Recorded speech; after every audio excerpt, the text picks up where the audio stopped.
Political studies में एक बार फिर आप सभी का स्वागत है। आज इस वीडियो में हम न्याय के ऊपर डिस्कस करेंगे और न्याय को बहुत ही सरल शब्दों में समझेंगे। इवन इस वीडियो में हम जस्टिस का एक इन डेप्थ एनालिसिस करेंगे और न्याय को समझेंगे कि एक्चुअल में क्या है न्याय। न्याय के ऊपर जितने भी थिंकर हैं उन्होंने जो भी थ्योरी दी है या फिर जो भी न्याय के संबंध में जो उनका इम्पॉर्टेंट कॉन्सेप्ट है उसे हम समझेंगे। मैं आपको बता दूं, यदि आप यूजीसी नेट जेआरएफ की तैयारी कर रहे हैं या फिर असिस्टेंट प्रोफेसर की तैयारी कर रहे हैं या फिर आप पीएचडी की तैयारी कर रहे हैं, इन तीनों ही एग्ज़ाम्स में ये वीडियो काम आने वाली है, तो आप इस वीडियो को अंत तक ज़रूर देखें। तो बिना किसी देरी के हम अपनी वीडियो की शुरुआत करते हैं और न्याय क्या है इसको हम समझते हैं। न्याय क्या है? अब देखो, सरल शब्दों में यदि हम न्याय को समझें तो किसी के साथ गलत ना करना न्याय है, या फिर किसी भी व्यक्ति के साथ जो है अन्यायपूर्ण बर्ताव ना करना ही न्याय है। लेकिन न्याय का एक बहुत व्यापक अर्थ होता है। न्याय के अलग अलग आयाम हैं और इस वीडियो में हम उसी आयाम को समझेंगे। तो हम न्याय के अर्थ से अपने वीडियो की शुरुआत करते हैं। यदि न्याय शब्द को देखा जाए तो ये अंग्रेजी, जिसे हम जस्टिस कहते हैं, ये लैटिन शब्द से मिलकर बना हुआ है। अब लैटिन शब्द के दो शब्द हैं यहाँ पर, एक है जंजीर और दूसरा है जुस। ये दो शब्द लैटिन शब्द हैं जिससे मिलकर जो है वो जस्टिस बना है, और जस्टिस अंग्रेजी शब्द है और अंग्रेजी शब्द में जस्टिस को ही हम न्याय कहते हैं। अब लैटिन शब्द में जो जंजीर है इसको बांधना या फिर एक साथ गांठ देना ये कहते हैं, और जुस जो है उसे एक बंधन या फिर गांठ के रूप में देखा जाता है। इन दो शब्दों से मिलकर हमारा शब्द जस्टिस बना है। इस प्रकार यदि हम शब्द की उत्पत्ति की दृष्टि से देखें तो न्याय का जो शाब्दिक अर्थ होता है वो है जोड़ने वाला या फिर परस्पर बांधने वाला या व्यवस्थित करने वाला एक सिद्धांत। अर्थात यह व्यक्ति को व्यक्ति के साथ जोड़ने वाली एक धारणा है जिसे हम न्याय कहते हैं। अब इसका हम इम्प्लीमेंटेशन देखते हैं कि राज्य या समाज के अंदर न्याय को कैसे इम्प्लीमेंट किया जाता है। अब देखो, एक समाज में प्रत्येक व्यक्ति जो है वो सुरक्षा चाहता है। हर व्यक्ति ये चाहता है कि वो दूसरे जो समाज में शक्तिशाली व्यक्ति हैं वो उनके ऊपर किसी भी प्रकार का अत्याचार या शोषण ना करे। अर्थात व्यक्ति को व्यक्ति से सुरक्षित करना आवश्यक हो जाता है। इस प्रकार अब ये सुरक्षा सुनिश्चित करने के लिए कुछ नियम और कायदे कानून राज्य या समाज के अंदर होने चाहिए। अर्थात समाज में व्यक्ति नियमों और विधियों के अधीन रह सके, इसीलिए न्याय की व्यवस्था की जाती है। अर्थात प्रत्येक व्यक्ति जो है वो एक दूसरे के लिए बाधा ना डाले, इसके लिए कुछ नियम और कायदे कानून राज्य द्वारा बनाए जाते हैं। और ये क्यों? ताकि समाज के अंदर प्रत्येक व्यक्ति सुरक्षित महसूस कर सके। इस प्रकार न्याय व्यक्ति को व्यक्ति से जोड़ने वाली एक धारणा है। यह जीवन की श्रेष्ठ अच्छाई है।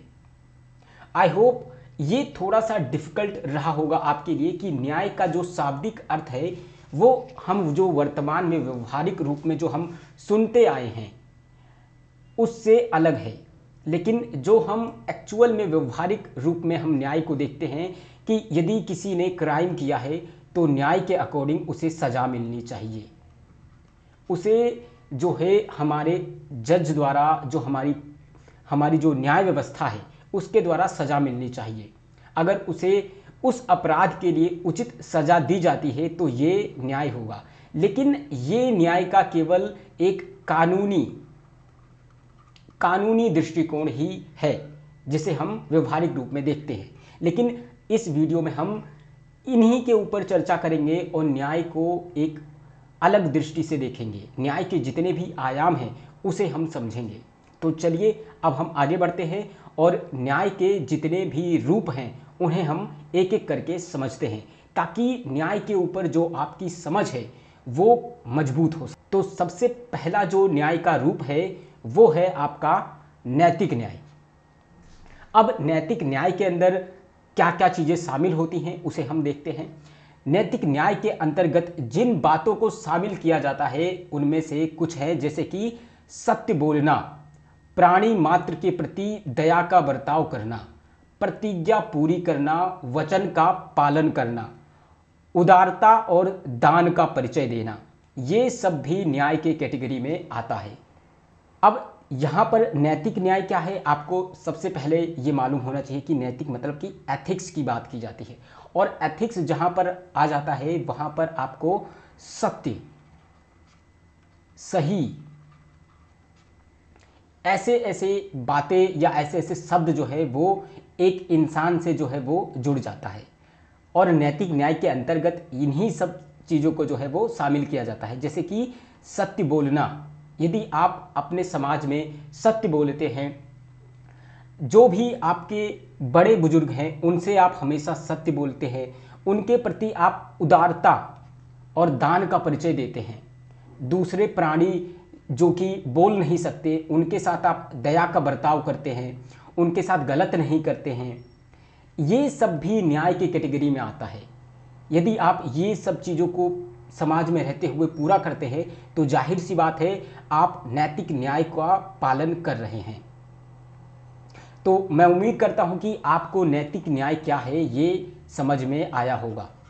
यहाँ पर पूरी तरीके से एक व्यक्ति को व्यक्ति होने के नाते उसके जो एथिक्स हैं उन्हें पूरा करने के लिए कहा जाता है। हम आगे बढ़ते हैं और न्याय का जो अगला रूप है उसे हम देखते हैं। अगला जो हमारे सामने न्याय का रूप आता है वो है कानूनी न्याय या फिर विधिक न्याय। अब आप यहाँ पर समझ पाएंगे कि एक्चुअल में विधिक न्याय क्या है। जो हम व्यवहारिक रूप में न्याय के बारे में चर्चा करते हैं और उसे हम अपनी जो जुडिशरी है उससे हम जोड़ते हैं और देखते हैं, तो वो केवल कानूनी न्याय या फिर विधिक न्याय के अंतर्गत आता है। और ये सबसे फेमस न्याय है जिसको हम न्याय के रूप में देखते हैं।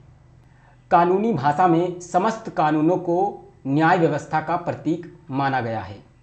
कानूनी न्याय में वह सब नियम और कानूनी व्यवहार सम्मिलित हैं जिनका पालन करना व्यक्तियों के लिए अनिवार्य होता है।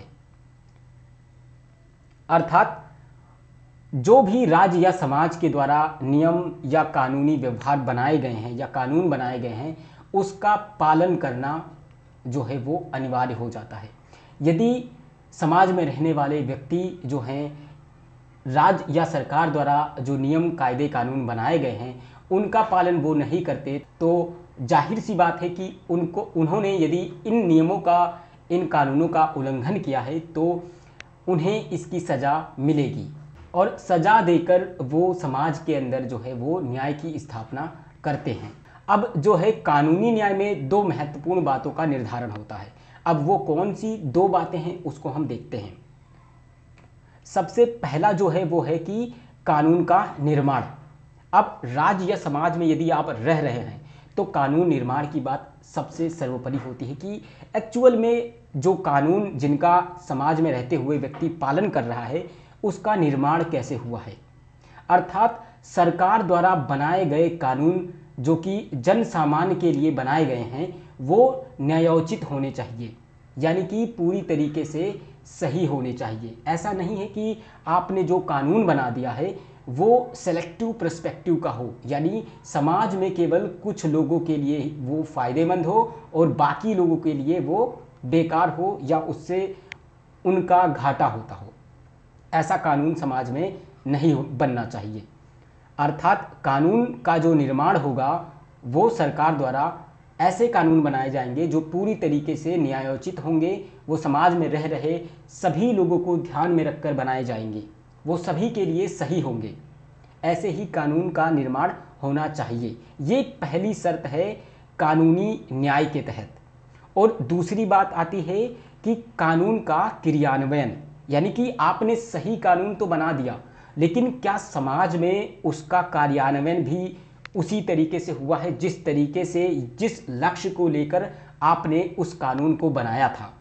अर्थात कानून का क्रियान्वयन भी बिल्कुल सही तरीके से होना चाहिए।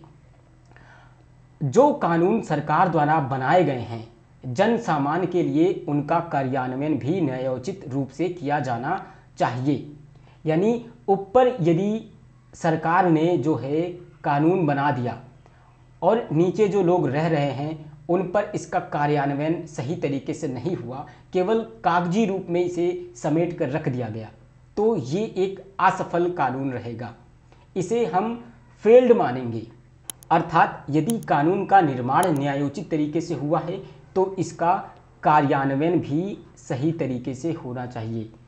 आई होप कि आप लोग यहाँ पर कानूनी न्याय को समझ पाए होंगे कि कानूनी या फिर विधिक न्याय क्या है। हम आगे बढ़ते हैं और न्याय का जो अगला रूप है उसे हम देखते हैं। अगला जो हमारा न्याय का रूप है वो है राजनीतिक न्याय। राजनीतिक न्याय का अर्थ यह है कि सार्वजनिक नीतियां निर्धारित करने की प्रक्रिया में सबको प्रत्यक्ष रूप से हिस्सा लेने का अवसर और अधिकार प्राप्त हो। सार्वजनिक शक्ति का प्रयोग सबके हित को ध्यान में रखकर किया जाए। यहाँ पर सरल शब्दों में देखें तो राजनीतिक न्याय क्या है, ये हमारी जो सार्वजनिक नीतियाँ या पॉलिसी बनती हैं। अब पॉलिसी क्यों बनती हैं? पॉलिसी समाज के कल्याण के लिए बनती है। समाज में रहने वाले प्रत्येक व्यक्ति के लिए कल्याण के लिए जो है वो पॉलिसी बनाई जाती है ताकि उनका विकास हो सके, समाज में रहते हुए वो ग्रोथ कर सके। यदि वो गरीब हैं तो उनके लिए ऐसी पॉलिसी बनाई जाती है जो उनका जो न्यूनतम स्तर है जीवन का, उससे वो ग्रो करके ऊपर बढ़ सके, उनको गरीबी का सामना ना करना पड़े, उनको अच्छी एजुकेशन मिल सके। इसीलिए जो पॉलिसीज़ हैं वो बनाई जाती हैं। अर्थात अब राजनीतिक न्याय के तहत क्या है कि इन नीतियों का निर्धारण करने की जो प्रक्रिया है उसमें सबका प्रत्यक्ष रूप से हिस्सा लिया जाना चाहिए। अब प्रत्यक्ष रूप की जब बात की जाती है तो ऐसा तो बिल्कुल नहीं है कि समाज का सभी वर्ग जो है वो सीधे तौर पर जो है वो पॉलिसी मेकिंग में जो है वो हिस्सा ले सके। इसीलिए हमारे यहाँ पर जो है वो चुनाव की व्यवस्था की गई है कि हम प्रत्येक व्यक्ति जो है अपने बोर्ड के स्तर पर, अपने जिला के स्तर पर जो है अपने प्रतिनिधित्व का चयन करते हैं।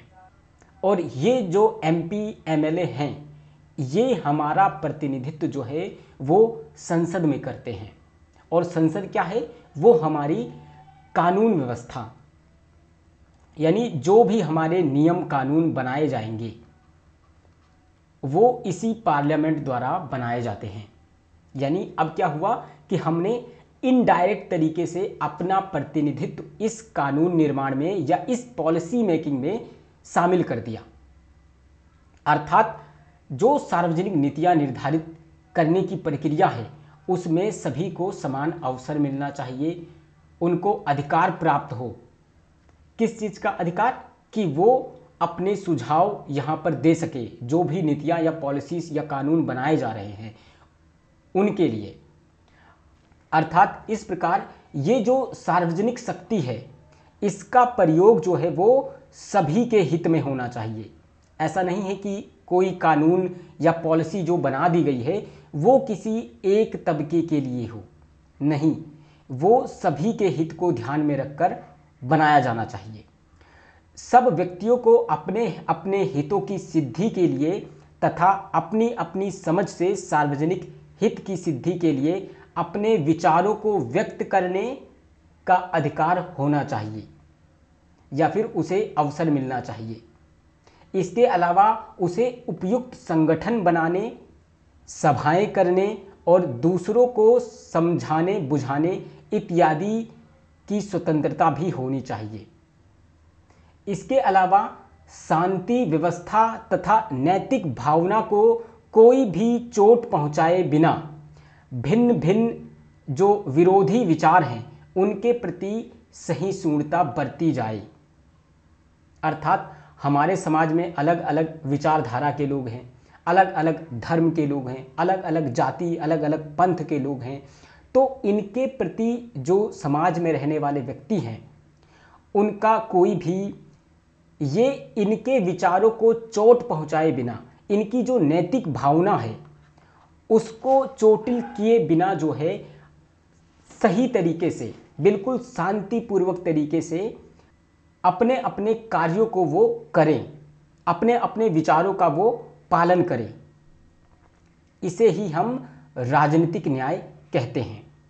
यानी कि बिना किसी दंगे के जो आपके अधिकार हैं वो आपको पूरी तरीके से मिल जाए।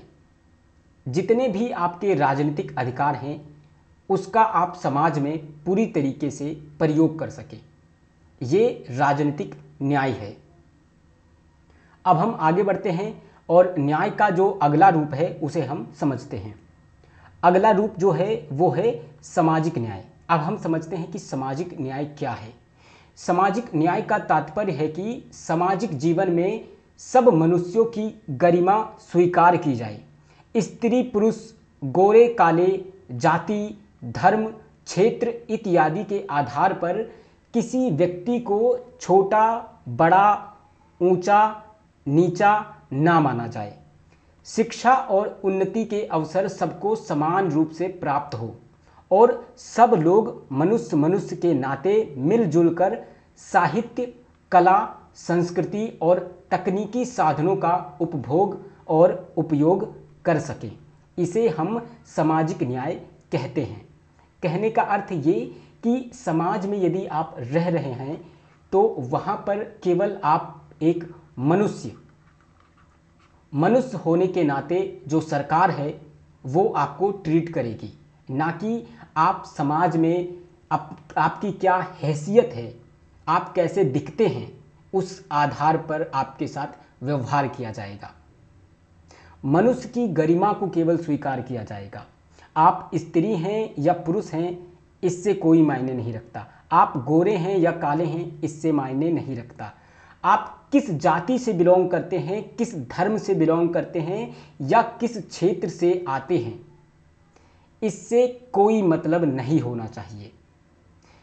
इस आधार पर आपके साथ किसी भी प्रकार का कोई भेदभाव नहीं किया जाना चाहिए और आपको जो है राज्य या समाज के द्वारा शिक्षा और आपकी जो उन्नति है उसके अवसर समान रूप से प्राप्त होने चाहिए।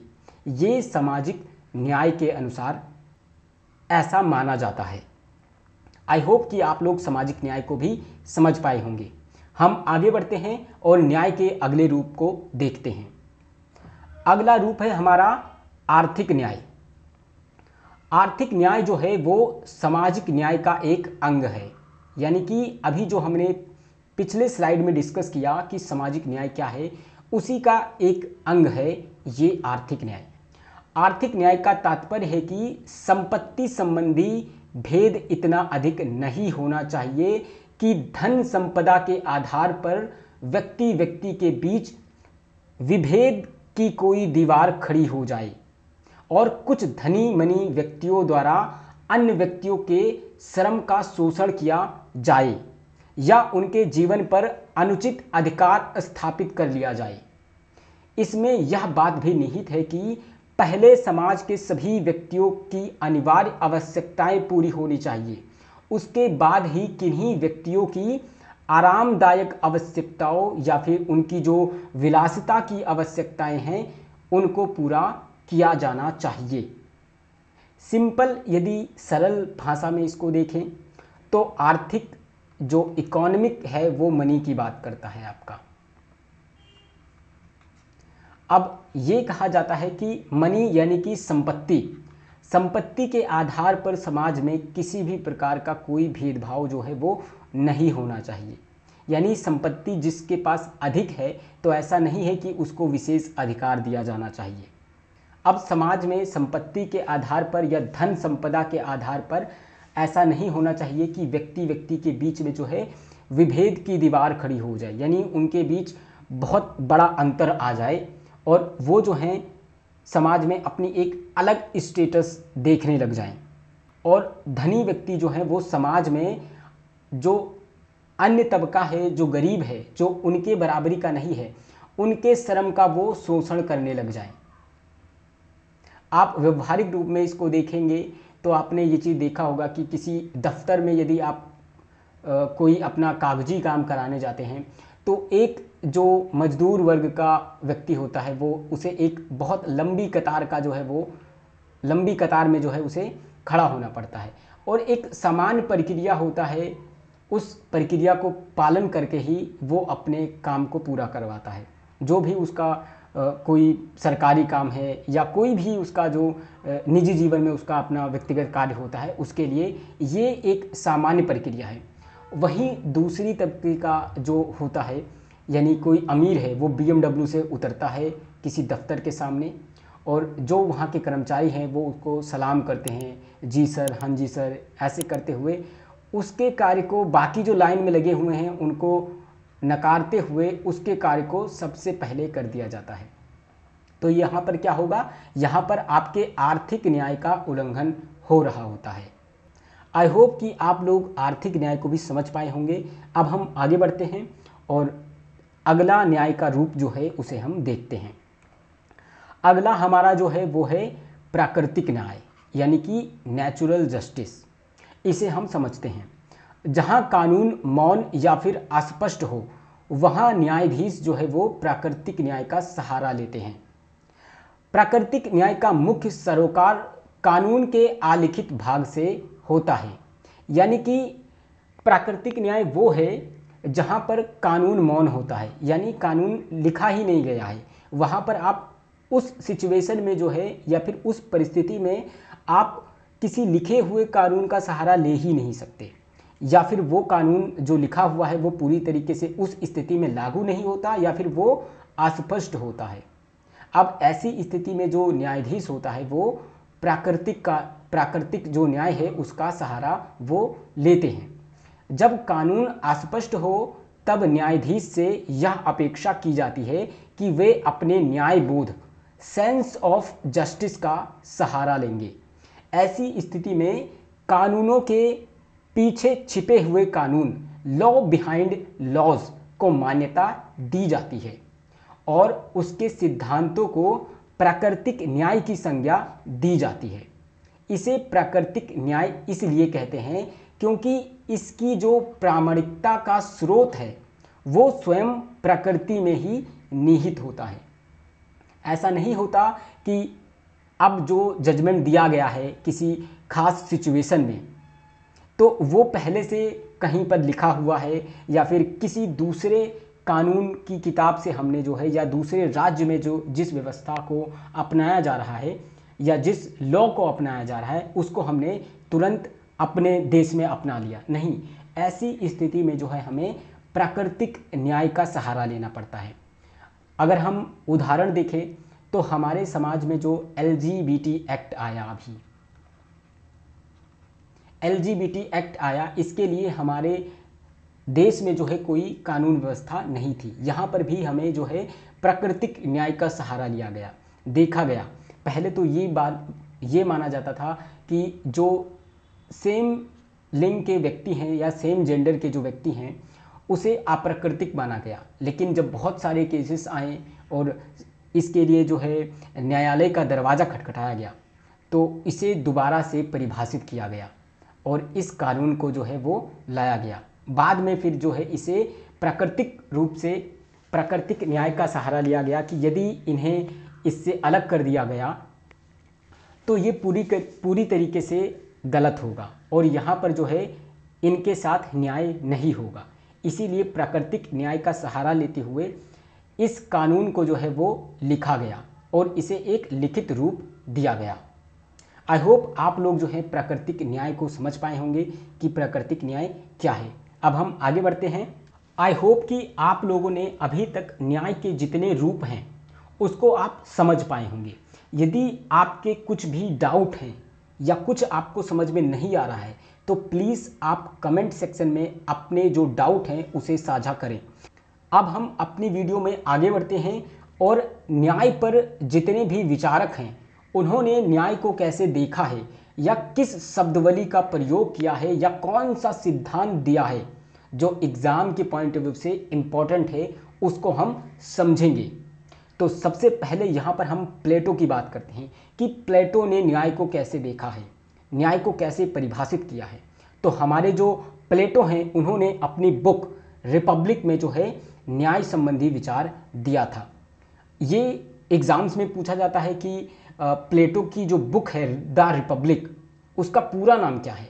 तो उनका जो शीर्षक है वही द कंसर्निंग जस्टिस है। The Republic a concerning justice, ये इनकी बुक का पूरा नाम है। तो ये आपको पता होना चाहिए। तो प्लेटो ने अपनी इस बुक में जो न्याय है उसे सामंजस्यता के रूप में परिभाषित किया है। न्याय को सामंजस्यता के रूप में उन्होंने देखा है।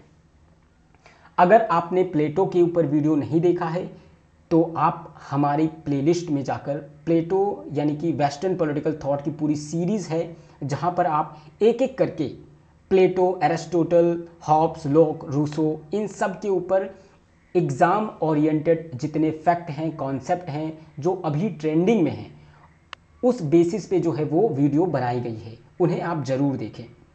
तो यहाँ पर हमने डिस्कस कर लिया कि प्लेटो ने जो है वो न्याय को कैसे देखा है। उन्होंने न्याय को सामंजस्यता के रूप में जो है वो परिभाषित किया है। अगले जो हमारे विचारक हैं वो हैं अरस्तु। अरस्तु ने न्याय को कैसे देखा है या न्याय के ऊपर जो उन्होंने बोला है, उन्होंने संपूर्ण न्याय इसकी बात की है। तो एग्ज़ाम में यदि संपूर्ण न्याय से संबंधित बिंदु आपको दिखाई पड़ता है और ऑप्शंस में आपको एरिस्टोटल दिखाई देता है तो ये इसका सही आंसर होगा। अगला जो है वो है जॉन रॉल्स। आप सबको पता होगा कि जॉन रॉल्स का जो न्याय का दो सिद्धांत है, a theory of justice, a theory of justice, इस बुक के अंदर इन्होंने जो है न्याय के दो सिद्धांत दिए हैं। अगले जो थिंकर हैं वो हैं रॉबर्ट नॉजिक। इन्होंने न्याय का जो है वो अधिकारिता या फिर पात्रता का सिद्धांत दिया है। न्याय का अधिकारिता या फिर पात्रता का सिद्धांत दिया है। ये हमारे रॉबर्ट नॉजिक हैं। अगले जो विचारक हैं वो हैं थॉमस पोगे। थॉमस पोगे जो हैं उन्होंने उनकी फेमस किताब भी है ग्लोबल जस्टिस, अर्थात वैश्विक न्याय। इससे जो संबंधित हैं वो हमारे थॉमस पोगे हैं। इस प्रकार से ये यहाँ पर हमने जो है वो डिस्कस किया कि न्याय के विभिन्न विचारक कौन कौन से हैं और उन्होंने कौन से सिद्धांत दिए हैं। जिसमें प्लेटो को हमने देखा कि प्लेटो ने न्याय को जिस रूप में परिभाषित किया है वो है सामंजस्यता के रूप में। दूसरा अरस्तु हैं, वो संपूर्ण न्याय की बात करते हैं। जॉन रॉल्स जो हैं वो अपनी book a theory of justice में न्याय के दो सिद्धांत की बात करते हैं। इसी प्रकार रॉबर्ट नॉजिक जो हैं उन्होंने न्याय का अधिकारिता या फिर पात्रता का सिद्धांत दिया है। अगले जो विचारक हैं इम्पॉर्टेंट वो हैं थॉमस पोगे। उन्होंने वैश्विक न्याय की बात की है। तो हमने अभी तक जो है अपनी पिछली वीडियोस में या फिर अगर आप पॉलिटिकल स्टडीज़ से जुड़े हुए हैं तो आपने देखा होगा कि हमने प्लेटो पर पहले ही डिस्कस किया जा चुका है, अरस्तु पर हमने पहले ही डिस्कस किया जा चुका है और जॉन रॉल्स पर भी हमने पहले डिस्कस किया हुआ है। तो यदि आपने इन तीनों के ऊपर वीडियो नहीं देखी है तो जो हमारी प्लेलिस्ट है उसके अंदर आप जाके इनके ऊपर इन डेप्थ में वीडियो आप देख सकते हैं और इनके कॉन्सेप्ट, इनके फैक्ट जो हैं उसे आप समझ सकते हैं और उसे नोट डाउन कर सकते हैं। और ये बिल्कुल एग्ज़ाम ओरिएंटेड है। लेकिन हमने कभी भी जो है रॉबर्ट नॉजिक के ऊपर इन डेप्थ में नहीं पढ़ा है और ना ही थॉमस पोगे के ऊपर पढ़ा है। तो अब हम यहाँ पर रॉबर्ट नॉजिक का जो न्याय का सिद्धांत है, जिसे हम अधिकारिता या फिर पात्रता के सिद्धांत के रूप में देखते हैं, इसको हम समझेंगे। इसके बाद जो है हम थॉमस पोगे का जो वैश्विक न्याय ग्लोबल जस्टिस है उसको हम समझेंगे। तो चलिए अब हम स्टार्ट करते हैं और अपने रॉबर्ट नॉजिक से उनका जो सिद्धांत है न्याय का अधिकारिता या फिर पात्रता का सिद्धांत, जिसे हम इंग्लिश में एंटाइटलमेंट थ्योरी ऑफ जस्टिस कहते हैं,